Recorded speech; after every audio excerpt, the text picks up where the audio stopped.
কিছু কিছু রান্নার স্বাদ কখনোই পুরানো হয় না, যেমন গরম ভাতের সাথে কাতলা মাছের কালিয়া।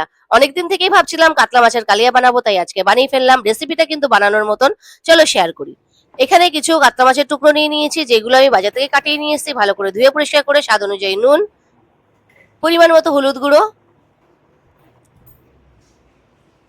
আর তার সাথে দিয়ে দেবো 1 চামচ মতন কাঁচা সর্ষের তেল।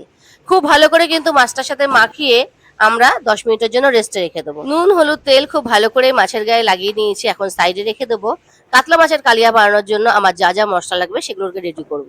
মিক্সিং জারে আদা রসুন কাঁচা লঙ্কা দিয়ে পেস্ট করে নেবো। ঝালটা তোমরা প্রয়োজন অনুযায়ী দিও, কম বা বেশি করতে পারো। আমি এখানে 3টে বড় সাইজের কাঁচা লঙ্কা দিয়েছি, পেস্ট করে নিলাম। এখন একটা বড় সাইজের পেঁয়াজ দিয়ে আবারও পেস্ট করে নিয়ে আসবো। 2টো মিডিয়াম সাইজের টমেটো দিয়ে আবারও পেস্ট করে নিয়ে আসবো। মশলাগুলো রেডি হয়ে গেছে। এখন কিছু গুঁড়ো মশলা, যেটা আমি জল দিয়ে গুলে নেবো। স্বাদ অনুযায়ী নুন, হলুদ গুঁড়ো, জিরের গুঁড়ো, ধনে গুঁড়ো, লাল লঙ্কার গুঁড়ো, স্বাদ অনুযায়ী চিনি আর 50 গ্রাম টক দই। এবার টক দইয়ের বাটিটা ধুয়ে 2 চামচ মতো জল দিয়ে খুব ভালো করে মশলাটাকে ফেটিয়ে রেখে দেবো। এখন মেন রান্নাটা শুরু করব, তাহলে চলো। কড়াইটা তো গরম হওয়ার জন্য বসিয়ে দিয়েছিলাম, এখন সর্ষের তেল দিয়ে দেবো। সর্ষের তেলটা গরম হওয়ার জন্য অপেক্ষা করব। খুব ভালো করে যখন সর্ষের তেল গরম হয়ে যাবে, তখন মাছগুলো ছেড়ে একে একে ভেজে তুলে নেবো। তাহলে তোমাদের এই রেসিপিটা দেখে কেমন লাগছে অবশ্যই কমেন্ট করে জানিও।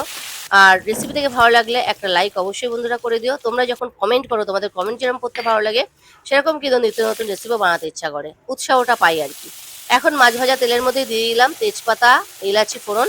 তারপরে এখানে পেঁয়াজ বাটা দিলাম, দিয়ে খুব ভালো করে পেঁয়াজটাকে ভেজে নিলাম কাঁচা গন্ধ যাওয়া পর্যন্ত।